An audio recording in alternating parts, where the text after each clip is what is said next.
Welcome back to the Bronx Journal. Earlier, our participants at the Summer Gear Up program have shared with me their views on current trends in high schools within the Bronx. Many are familiar with movies and shows like The Breakfast Club that show students in cliques. So guys, do cliques still exist? I believe that cliques do exist in certain ways, because in my school at lunch there's this group of girls and they don't allow any other girl around their group. Then these group of other kids that don't like the freshmen just because they're freshmen. And then there's just like nerds together, the loud kids together, and then the relaxed kids together. So I think they do exist. And even in the hallways, some people just either shove each other because they don't like each other because they're different cliques. And if one person from their clique doesn't like another person from another group, then everybody else from that group doesn't like everybody else from that group. So I think they do still exist. Okay.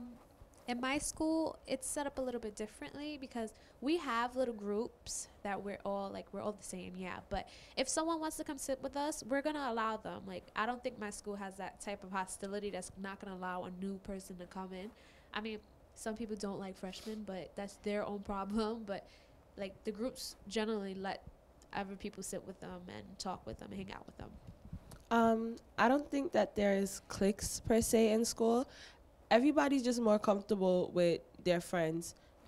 Like, you just have closer friends. So there are people that you talk to, so, once in a while you go sit with them. But there isn't really, like, cliques like on TV. You see, like, jocks and preps and whatever. Everybody kind of hangs out with everybody. Like, if you're a football player and you're cool with the guys on the track team and some of the kids who are good at chemistry, they all still sit together. It's just who you're friends with. Everybody still does different things. Okay. I think that cliques do exist in schools, but they're not nearly as dramatic as they make them out to be on TV. Like, there could be a bunch of jocks on a football team, but it's not like they pick on the kids who get 100 in earth science and chemistry. There are groups of people who just talk about freshmen and sophomores and anything that they think is an inadequacy with them, but they don't really confront them about it. They don't really go so over the top. It's just gossip. Okay. I don't think so if my school does, because we all have an assigned seat, because I'm attending international school, so whatever seat they offer to you, that's why you have to sit. So we don't have in our school. Oh. I have my own personal little clique. So mine is made up of nerds and strong people and weak people and dumb people. There's definitely not any sport people in my school. So I do ROTC. So I had to be in the room like the whole day. So when I do get away from the ROTC room, I'm like with my clique and I'm like, okay, so this is what we're gonna do for 5 minutes and then I'm gonna run back over there. So I think cliques do still exist. Okay. In my school, there aren't really any cliques. It really depends on people's attitudes. Like, I have a friend, he's from the football team and he's 6'3", he's like 250 pounds. And then I have a friend, he's considered, what you would say, a nerd. He does anime, but he can do MMA. But he's like 120 pounds, and they're like the best of friends. And I don't believe in cliques. I just believe that it depends on people's attitudes. Okay. So we have cliques, but let's get into the more juicy details. Relationships. Okay. So how are relationships nowadays? Are our younger generation, which would be you guys, do you guys take relationships very seriously? How do you feel? What is your point of view on relationships? Okay, I was in a relationship and I learned that it is a distraction. Though it may be nice to have somebody to cuddle up and to kiss with, though it may be nice to have somebody to cuddle up or to kiss with, you get distracted from your schoolwork. And I hear and see like people saying they have fallen in love and they have been knowing that person for a week. Honestly, you see that on Facebook and on the internet. But that's real. That literally does happen. You have friends that do that. And honestly, you're just teenagers. You got your whole life ahead of you to fall in love. I don't find the relationships that important in high school. I believe it depends on the person you are. Some people don't know how to balance relationships and schoolwork. You have to know how to balance it. Don't always make relationships everything and then forget about schoolwork. I also believe it's nice to have someone with you, but you can't fall in love with someone in 3 days. That's ridiculous. You barely know that person. Your high school is about getting to know yourself, and how can you love someone if you don't know who you are yet? So yeah. Actually, like, I think relationships are a bit of a distraction because, like, I would know because I tried, like, I dated and everything, and then I kind of, like, fell in love with this other guy, which was his friend. Horrible. And, and I guess, like, too much drama, like, my emotions were a wreck. I didn't focus on my schoolwork. And I almost, like, flunked my finals. So, like, I guess I agree with Michelle. It depends on the person you are and how you organize your emotions and yourself, which is, like, a really big part of it. I agree with Michelle. It is, like, it depends on the type of person you are, because some people take relationships as a joke. Okay, I'm with this guy today, and next week I'm with his friends. So it really depends on the type of person you are, because the person that I am, I take my relationship very serious. So you can't just fall in love after a day or two. It makes no sense. And you're like, oh, we're in love. Let's introduce to my parents. Okay, how long have you known this boy for? Oh, 2 days, and you're in love? Well, yeah. Nicholas?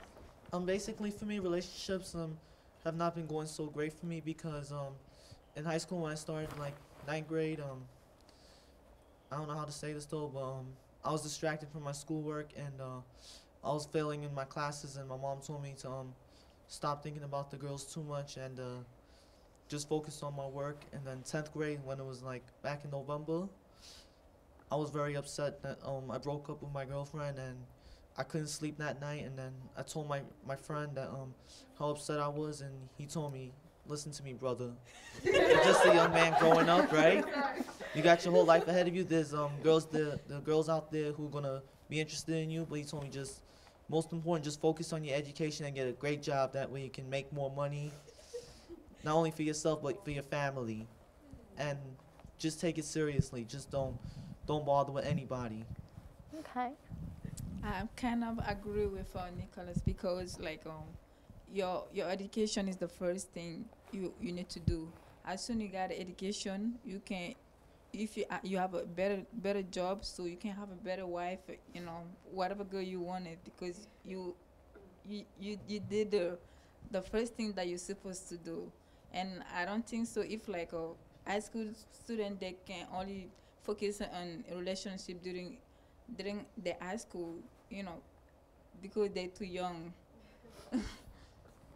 I agree with Michelle and Nicholas because I have a friend who's in my school, and when we hang out together, we do talk to girls, and he has a girlfriend. But while he had his girlfriend is a straight A student, and he's a C student, and his girlfriend and we sometimes make him sit down in school, and like make him brush up on his work. So it's definitely dependent on how you're able to balance it out.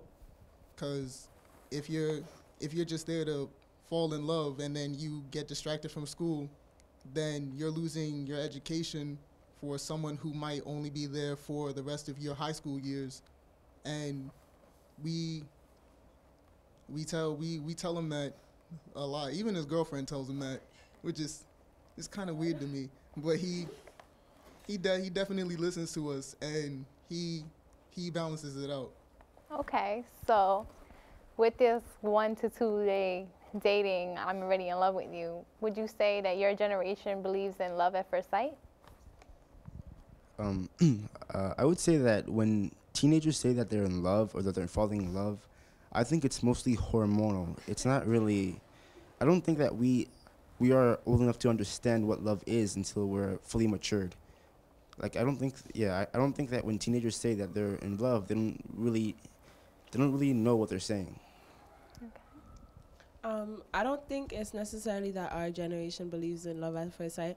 I think it's that a lot of kids my age are trying to be grown up too early.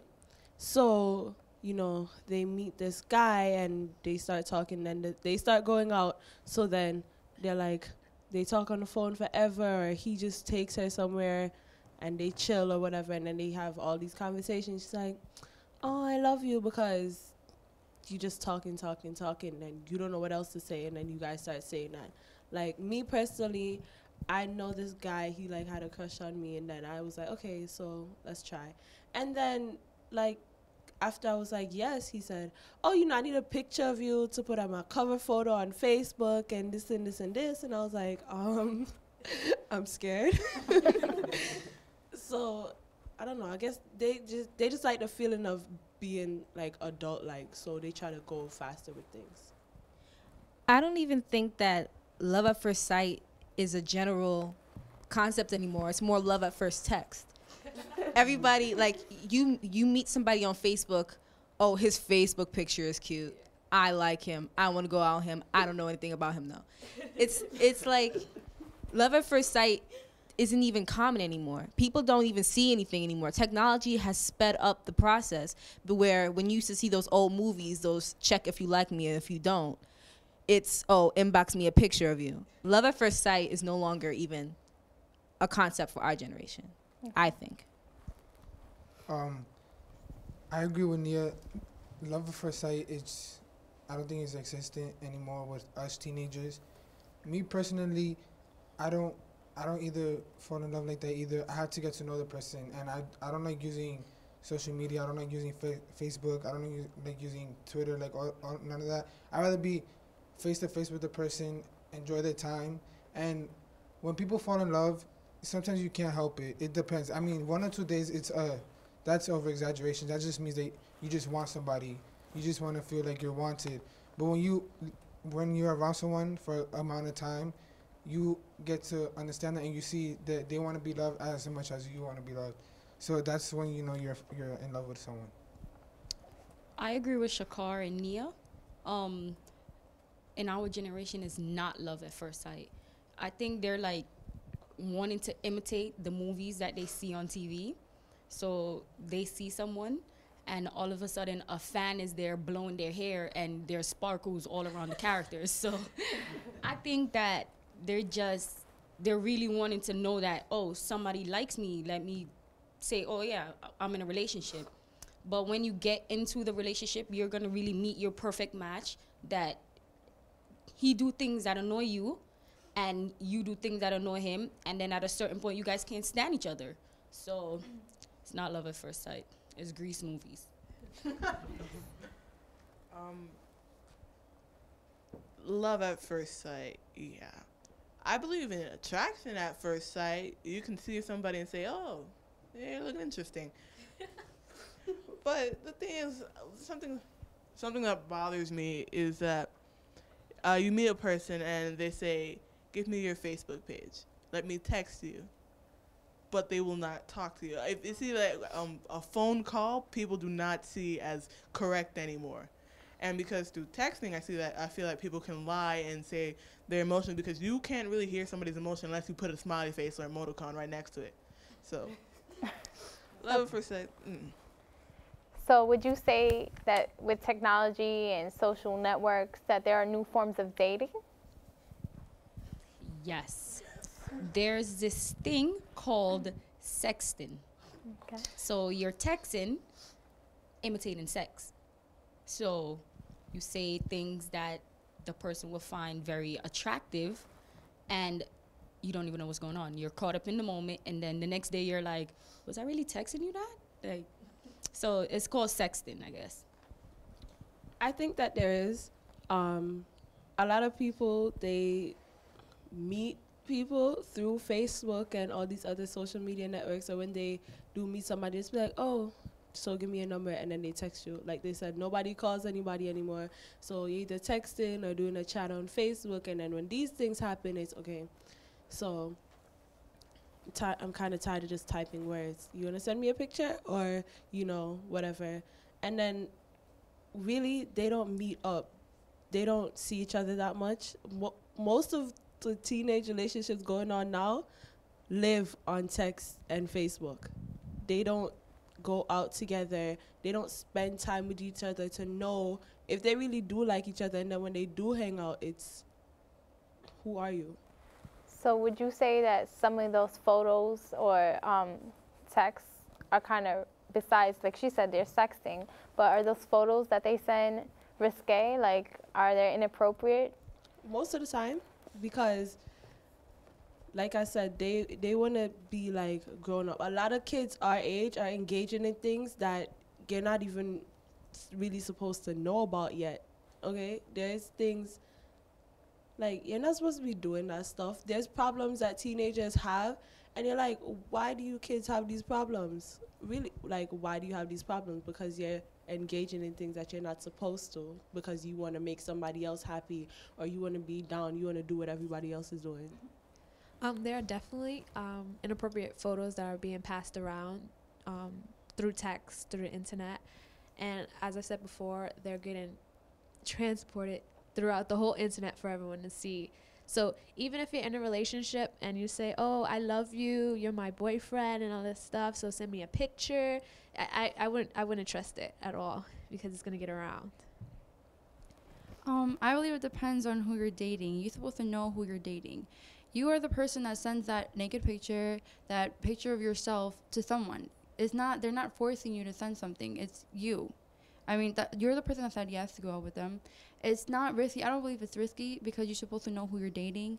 And if you know who you're dating, you know that it's going to be safe. So, yeah. I think that's that there are people in general who just take photos to get attention, like those people who take the camera phone in the mirror with their shirt off photos, and the standing near a street with short shorts and tank top photos. Those are risque photos, and even though they may not be in a relationship, that's implying to anyone who might be perverted or who might be interested in you. They're saying that you're available, and if you don't want to be portrayed that way, you should maybe put on a dress or a shirt and take a photo near a building and not just some random street corner. Okay. Nicholas? No? Okay. In terms of technology and dating and everything else, would you say that dating in itself is being exploited through the media, through the television shows that you watch?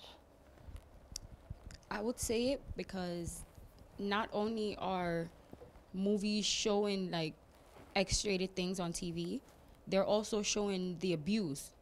So I'm watching TV and I'm seeing someone that's in a relationship hit his wife or hit her husband.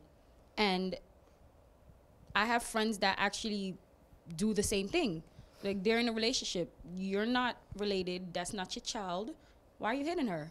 So I think movies and technology are, like, they're bringing it to a next level. And even on Facebook, when you put things on Facebook, it stay forever. So you're in a relationship, you got into an argument. There's no need for you to put your relationship on Facebook, because everyone is going to be in it, and then that's what ends your relationship, when you involve Facebook.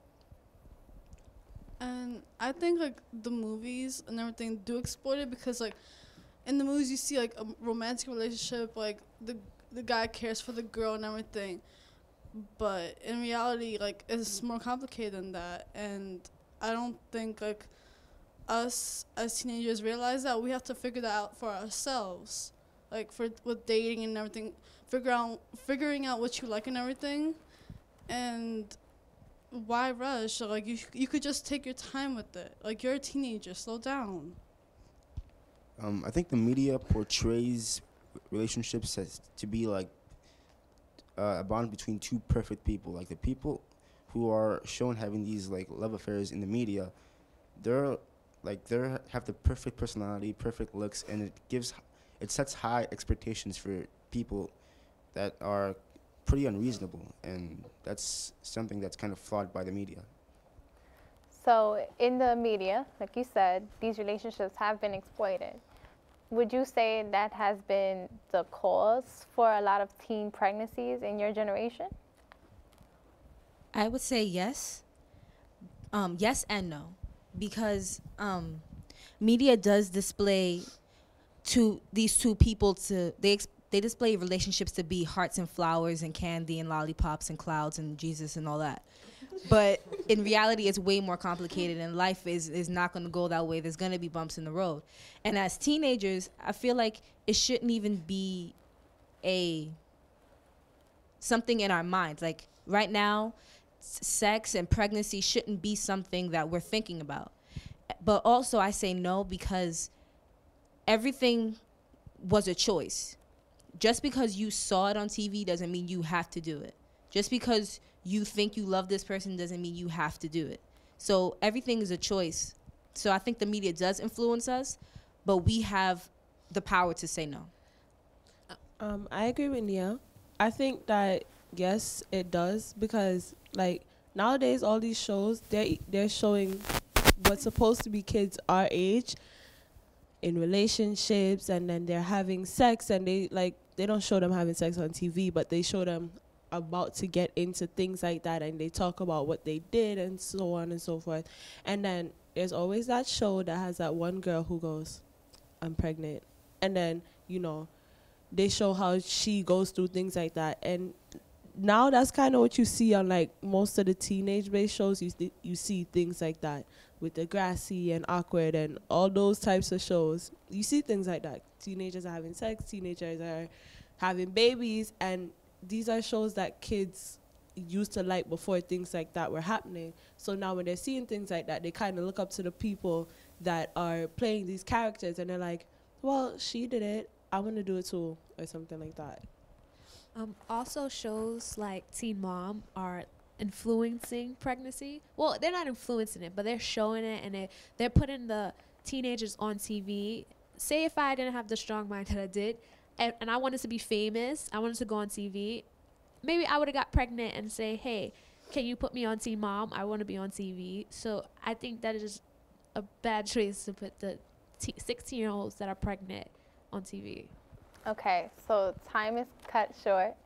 So before I go, I want to ask, what would you say or advice would you give to students entering this program next time?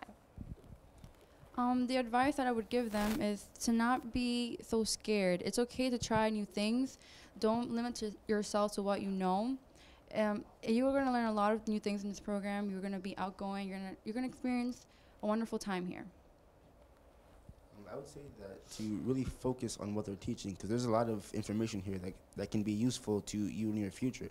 There's many things there that most kids in America don't get the chance to see or experience, and that's something that should definitely be cherished, and something that should definitely be focused on. I would tell them to take full advantage of the opportunity. It goes by kind of fast for us, so really pay attention and try to retain everything that's being taught, because you will be able to use it later on. I would say definitely try to get engaged with the experience, because I understand in the program, we usually in a room with a lot of technology. You shouldn't just be the person that's there that's like, oh, I'm just going to press a bunch of buttons and then leave. You have to really want to learn how to use the camera and learn how multimedia journalism is supposed to be publicized, and you should really want to be in the program for the experience, and not just I'm gonna do this and this and this and it'll look good on my resume or my portfolio. One thing is to be like a self-advocate and to take advantage of all the opportunities you're getting in the program. This is a new thing that's happening. Multimedia journalism is a relatively new field that's coming in. And by taking the advantage of doing all these new equipment and handling the new type of journalism that's going around, it's a great experience and to help you see what you want to do in life. Well, we're out of time. It has been a pleasure talking to you all and getting to know you. I would like to thank the viewers at home and our participants. This concludes our episode of the Bronx Journal. I'm Erica Roche. Have a good night.